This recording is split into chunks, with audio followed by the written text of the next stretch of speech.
এটা একেবারে অসহনীয়, অগ্রহণযোগ্য। ফাইনালের বিব্রতকর পরিস্থিতি নিয়ে এতদিন চুপ ছিলেন লুইস দে লা ফুয়েন্তে। অবশেষে আর্জেন্টিনাকে একেবারে ধুয়ে দিলেন স্পেনের বিশ্বকাপ জয়ী কোচ।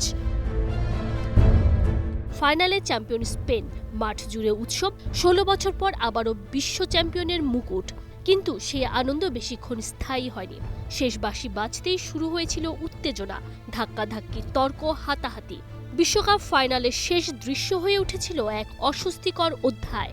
আর স্প্যানিশদের আনন্দ মাটি করতে চাওয়ার এই ঘটনাটা একেবারে অসহনীয়, অগ্রহণযোগ্য ঠেকেছে দে লা ফুয়েন্তের কাছে। স্প্যানিশ চ্যানেল টিভিইকে দেয়া সাক্ষাৎকারে এমনটাই জানিয়েছেন ৬৫ বছর বয়সী এই কোচ।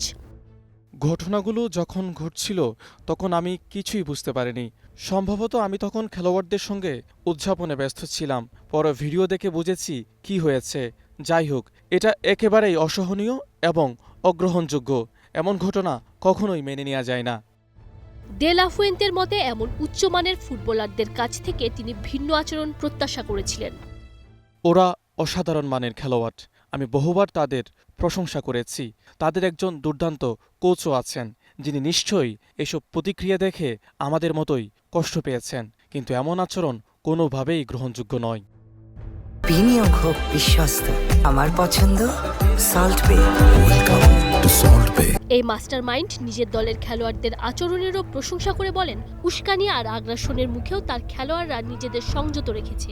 তারা প্রকৃত ক্রীড়াসুলভ আচরণের পরিচয় দিয়েছে। অবশ্য বিশ্বকাপ জয়ের অনুভূতি নিয়ে কথা বলতে গিয়েও এক অসাধারণ অভিজ্ঞতার কথা জানিয়েছেন তিনি। লুইস দে লা ফুয়েন্তের জন্য বিশ্বকাপ জয়ের আনন্দটা ঠিক কেমন? কোচের সাফ জবাব, দিন যত যাবে আমি হয়তো এই অর্জনের প্রকৃত গুরুত্ব আরও ভালোভাবে উপলব্ধি করতে পারব। Tanzim Osim, star play.